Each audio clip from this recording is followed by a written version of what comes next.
हाँ, old setup is back. Exams over हो गए मेरे, यस। मैं ज़बरदस्ती अपने आप को बोल रहा हूँ कि हाँ भाई मैं एक्साइटेड हूँ, एग्जाम्स खत्म हो गए, एग्जाम्स खत्म हो गए, बट टू बी ऑनेस्ट मेरे को ऐसा लग रहा है भाई अब कुछ ज़्यादा कुछ करने को ही नहीं है। थैंक गॉड भाई मैं वीडियोस बनाता हूँ तो उससे मेरा टाइम पास हो जा रहा है, वरना तो भाई मैं तो सोच रहा हूँ वापस पढ़ाई स्टार्ट कर ही दूँ भाई, क्योंकि मतलब कुछ फ़ायदा नहीं है ऐसे रुक के। ऑब्वियसली थोड़ा तो रिलीफ मिल ही रहा है कि यार एग्जाम्स खत्म हो गए हैं। पिछले अक्टूबर से अगर देखा जाए तो हम लोग एग्जाम मोड में ही हैं, क्योंकि उसके बाद फर्स्ट टर्म बोर्ड आ गए थे, तो उसके भी 1 डेढ़ महीने पहले से हम लोग पूरी मतलब पढ़ाई करने लग गए थे। उसके बाद फर्स्ट टर्म तो ऑब्वियसली हुए कि जस्ट मतलब 2 हफ्तों बाद यूटी हो गया, उसकी फिर 10 दिन बाद प्री बोर्ड 1, 2 हफ्ते बाद प्री बोर्ड 2, और उसके 2 हफ्ते बाद बोर्ड। तो ऐसा लग रहा है कि यार हम लोग बहुत दिनों से एग्ज़ाम मोड में ही चल रहे हैं, ऐसा लग रहा है हमारा बहुत दिनों से एग्ज़ाम चल रहा है। बीच में प्रैक्टिकल वगैरह भी आ गए थे, तो उसमें तो बड़ी दिक्कत होती है, पूरी पूरी रात बैठ के प्रैक्टिकल लिखा है। और बस एग्ज़ाम स्टार्ट होने तक ही नहीं है, एग्ज़ाम्स थे भी बहुत लंबे, इन द सेंस दैट अगर तुम मेरा एडमिट कार्ड देखोगे तो मेरे एग्ज़ाम्स की डेट्स 3 महीनों में डिवाइडेड है। मतलब मेरा पहला एग्ज़ाम अप्रैल लास्ट वीक में हुआ था और लास्ट एग्ज़ाम जून सेकेंड वीक में हुआ है, तो बहुत दिनों से एग्ज़ाम चल रहे हैं। हालांकि अच्छी बात है कि उन्होंने बहुत ज़्यादा छुट्टियां दी हैं ताकि अच्छे से तैयारी हो जाए। इस बार देखा जाए तो पिछले टर्म जैसी कोई प्रॉब्लम भी नहीं हुई। पिछले टर्म की जो प्रॉब्लम थी वो मैंने इस वीडियो में बोली है, अगर तुम्हें देखना हो तो देख लेना कि पिछले टर्म में क्या क्या हो गया था। इस बार ऐसी कोई दिक्कत नहीं हुई, हमारे पास आंसर शीट्स पूरी प्रॉपर आई थी, बुकलेट आई थी। मैं जब एग्ज़ाम लिख रहा था और जब मेरे पास बुकलेट आई, मेरे मन में चल रहा था कि भाई किसी सीबीएसई ऑफिशियल ने मेरी वीडियो देख ली शायद से, इसलिए ठीक हुआ है। तो मेरे को बड़ा अजीब सा लग रहा था, बट मुश्किल ही देखेंगे भाई वो तो। पर अब बात करते हैं कि CBSE term two exams actually कैसे थे। देखो मैं तो बेस्ट पीसीएम बता सकता हूँ, बाकी कॉमर्स वालों से मैंने थोड़ा बहुत पूछा है तो उनका मेरे को थोड़ा आइडिया है, उन्होंने मेरे को बताया कि कैसा एग्ज़ाम कौन सा था, तो मैं पीसीएम से ही स्टार्ट करता हूँ।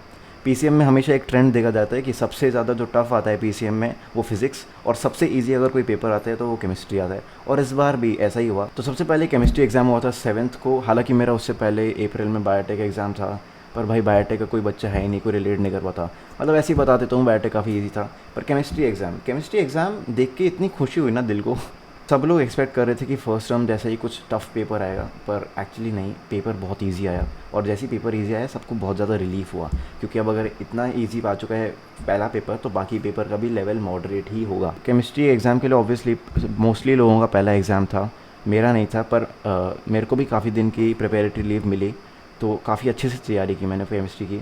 इनफैक्ट केमिस्ट्री की मैंने इतनी अच्छे से तैयारी करी कि मैं at the end of the exam मैं बर्न आउट हो चुका था। मतलब 28 अप्रैल से लेकर 7 मई तक मैंने इतनी पढ़ाई की थी केमिस्ट्री की। मतलब तुम पता नहीं तुम्हें दिख रहा होगा कि नहीं, यहाँ पे केमिस्ट्री के ही नोट्स लगे हुए हैं, मतलब दीवारों पे केमिस्ट्री चल रही है, हर जगह केमिस्ट्री चल रही है। तो 7th के बाद तो भाई मेरे को ऐसा लग रहा था एग्ज़ाम ख़त्म होते कि पूरे ही एग्ज़ाम्स ख़त्म हो गए। केमिस्ट्री एग्ज़ाम बहुत अच्छा गया है मेरा, और केमिस्ट्री आई थिंक मतलब सबका ही अच्छा गया है केमिस्ट्री एग्ज़ाम। केमिस्ट्री के बाद दिक्कत ये हुई कि इन माई केस मैं इतना बर्न आउट हो चुका था कि मैंने 2-3 दिन पढ़ा ही नहीं कुछ, और नेक्स्ट एग्ज़ाम था इंग्लिश 5 दिन बाद। मैंने 2.5 डेज़ बाद रियलाइज़ किया कि भाई सिर्फ 2.5 डेज़ बचे हैं इंग्लिश की प्रिपरेशन के लिए। पर उसके बाद भी पता नहीं वो एक सीरियसनेस जो होती है एग्ज़ाम की वो आई ही नहीं, पता नहीं क्यों। क्योंकि इंग्लिश ऐसे मन में चल रहा था यार इंग्लिश क्या ही पढ़ूंगा मैं, एक चैप्टर रीड करके क्या ही कर लूँगा, राइट। आप चैप्टर को चाहे 2 बार रीड करो या 3 बार रीड करो, वो चैप्टर तो वही है, मतलब स्टोरी तो वही रहेगी, एक्सेप्ट इवेंट्स ट्राइज अनअवेलेबल, वो एक एक्सेप्शन है। तो इस चक्कर में मैंने ना तो सैम्पल पेपर सॉल्व किए थे, ना ही कुछ किया था। मैंने बस फॉर्मेट्स एक दिन पहले बस देख लिए थे। और हाँ, मेरे को पता है बहुत बेवकूफ़ी वाली बात है, क्योंकि इंग्लिश इज़ लाइक आप अच्छे से स्कोर कर सकते हो अगर आप अच्छे से तैयारी करके आओ, पर मैंने की ही नहीं। बिकॉज मतलब सब लोगों की आई थिंक यही दिक्कत होती है कि इंग्लिश को फॉर ग्रांटेड ले लेते हैं, और यही मेरे साथ हुआ। तो जब मैं इंग्लिश का एग्ज़ाम दे रहा था, बिकॉज मैंने सैम्पल पेपर सॉल्व नहीं किए थे, टाइम मैनेजमेंट नहीं हो पाई मेरे से, मैंने कॉम्प्रीहेंशन में बहुत ज़्यादा टाइम दे दिया, उसकी वजह से मेरे को एंड में लॉन्ग आंसर्स में टाइम ही नहीं मिला, और मेरे को लॉन्ग आंसर्स लाइक छोड़ने पड़ गए। फिर एक तो राइटिंग स्किल्स भी था, राइटिंग स्किल्स बिकॉज मेरे को फॉर्मेट अच्छे से याद नहीं था, तो मैं बीच बीच में सोचने लग गया था कि भाई यहाँ पे लाइन छोड़नी है कि नहीं। तो इसकी वजह से भी काफ़ी ज़्यादा टाइम उसमें वेस्ट हो गया। इसकी वजह से बेसिकली मेरे पास टाइम का बहुत इशू आ गया था एंड में, और मेरे लॉन्ग आंसर्स 2 छूट गए थे। तो इसके बाद मेरे को एक झटका सा लगा, तो उसके बाद आई एम लाइक हाँ भाई अब पढ़ना पड़ेगा। तो फिज़िक्स एग्ज़ाम हुआ था 20 को 7 दिन बाद, उसके लिए मैंने अच्छे से पढ़ाई की थी। फ़िज़िक्स का एग्ज़ाम हुआ, अच्छा गया एग्ज़ाम। फ़िज़िक्स का एग्ज़ाम ऑब्वियसली पीसीएम में सबसे टफ आया था, तो 2-4 क्वेश्चन ऐसे थे जो घुमावदार थे, काफ़ी लोग नहीं कर पाए क्योंकि टफ़ था पेपर। फ़िज़िक्स का पेपर अगर तुम कोई जूनियर तो ये मान लो कि फ़िज़िक्स का पेपर आएगा तो टफ़ ही आएगा, इजी नहीं आने वाला।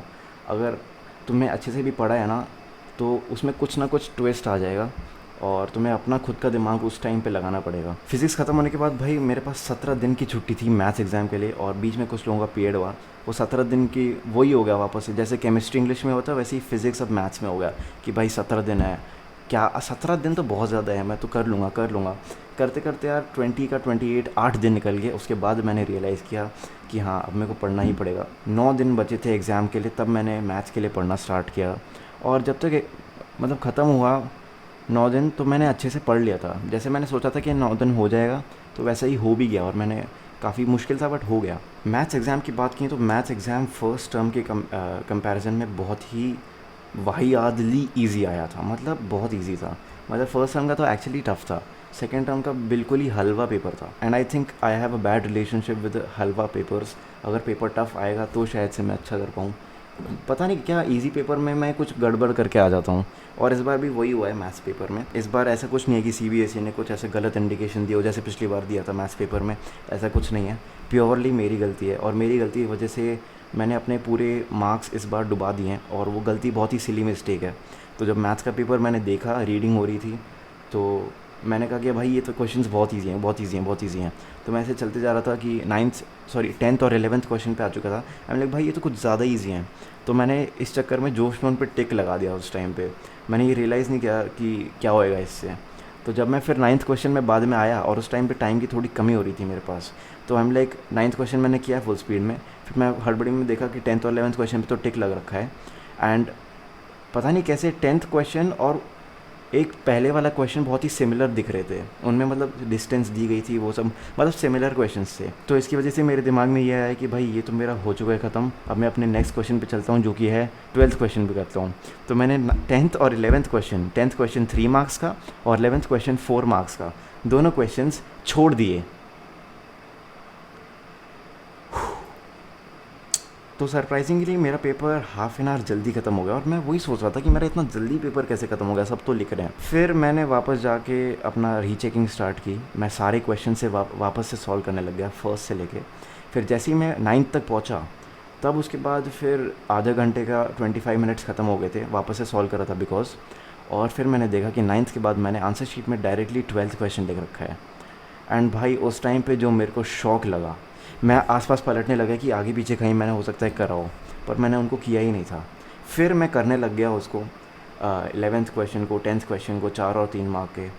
पर टाइम ख़त्म हो गया, और इंटीग्रेशन का सवाल था, उसमें दिमाग लगाना होता है, सोचना पड़ता है थोड़ा। मेरे 7 मार्क के क्वेश्चन मैथ्स एग्ज़ाम में छूट चुके हैं। पता है बहुत अजीब सा लग रहा था। मतलब कल मेरा एग्ज़ाम ख़त्म हुआ है। कल तो मैं मतलब बहुत ही, मतलब क्या ही बताऊँ। लाइक मैंने सपना देखा था कि हाँ भाई मैथ्स में तो अच्छे मार्क्स लाने ही हैं, पर बहुत ही सिली मिस्टेक की वजह से। यार जब आपके एग्ज़ाम में ऐसे क्वेश्चन हैं जो आपको आते ना हो, तो अलग बात होती है। पर ये मैथ्स में मेरे साथ 2 बार हो चुका है कि किसी ना किसी गलती की वजह से मेरे मार्क्स ही नहीं आते। पता नहीं यार क्या है इतना अजीब सा लग रहा है यार। अब मेरे को नहीं लगता कि अब 7 मार्क का अगर छूट आया है तो कितने ही आ जाएंगे भाई मेरे मैथ्स में। और दिक्कत पता है क्या है, दिक्कत ये है कि मेरे को फुल आ सकते थे अगर मैं थोड़ा ध्यान देता तो। पर मैं हूँ ही बेवकूफ़ ना। मैं कल अपने आप को बहुत ज़्यादा कोस रहा था कि भाई मेरे साथ क्या हो गया, क्या हो गया। एंड सही भी है, मेरे को कोसना चाहिए। मैंने बहुत बड़ी बेवकूफ़ी की है यहाँ पे, मेरी गलती है। I feel like it's not just the knowledge that you have when you go to the exam, it's also your intelligence, your मतलब ओवरऑल अगर मैं देखूँ तो मैं एक इंटेलिजेंट बच्चा नहीं हूँ। मेरे को किसी भी चीज़ को याद करने में बहुत टाइम लगता है, और मैं बार बार भूल जाता हूँ उसको। मेरे को कोई भी चीज़ एग्ज़ाम में लिख के आनी होती है तो मेरे को एटलीस्ट उसको 3-4 बार पढ़ना होता है। उससे पहले मेरे से होता ही नहीं है। पता नहीं, मैं थोड़ा डम हूँ, मेरे को पता है। आई थिंक इसी डमनेस और केयरलेसनेस की वजह से मेरे मार्क्स कम आएंगे। बट कोई बात नहीं। देखो थोड़ा सैड तो मैं हूँ, बट अपने आप को यही बोल रहा हूँ कि जो होता है अच्छे के लिए होता है। एंड इस मिस्टेक से मैं अपना सीखूँगा। आदमी अपनी खुद की मिस्टेक से ही सीखता है। सीखा दूसरों की मिस्टेक से भी जा सकता है, लेकिन जो सीख आपको अपनी खुद की मिस्टेक से मिलती है, अपने खुद के एक्सपीरियंस से मिलती है, उससे वैल्यूएबल चीज़ कोई नहीं है। और मेरे को एक बहुत ही ज़्यादा वैल्यूएबल चीज़ मिली। आई फील लाइक कि आगे से यार ये तो बिल्कुल नहीं करना है। देखो यार क्या होगा अभी।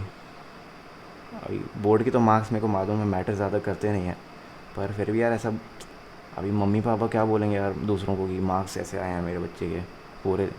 वो तो बोल रहे थे हाँ पूरे साल तो पढ़ रहा था, मार्क्स क्यों नहीं आए। ऐसा होता है ना कि आपने मेहनत की हो या फिर नहीं की हो, किसी को घंटा फ़र्क नहीं पड़ता। At the end of the day अगर आपके मार्क्स आ जाते हैं, बेशक से आपने मेहनत ना की हो, तो सब बोलेंगे यार ये तो बहुत मेहनती इंसान है। और बेशक से आपने अगर मेहनत की हो और आपके मार्क्स ना आए, तो सब बोलेंगे हाँ यार ये लफंडर इंसान है। सो कोई बात नहीं, बोलने दो लोगों को, इट डजेंट मैटर ब्रो, क्या ही कर सकते हैं। अब तो हो चुका है जो हो चुका है। पीसीएम की बात बहुत ज़्यादा हो गई, अभी कल चलते हैं हम लोग कॉमर्स पे। कॉमर्स में देखो मैं तो हूँ नहीं, तो मेरे को फर्स्ट हैंड एक्सपीरियंस नहीं है, पर मैंने कुछ लोगों से बात करके पूछा है कि कैसा एग्ज़ाम था। तो अकॉर्डिंग टू माई इनपुट्स सबसे इजी पेपर थे बिज़नेस स्टडीज़ और इकोनॉमिक्स के। अकाउंटेंसी का पेपर भी इजी आया था, जितना लोगों को डर था उतना इजी, उतना मुश्किल नहीं आया।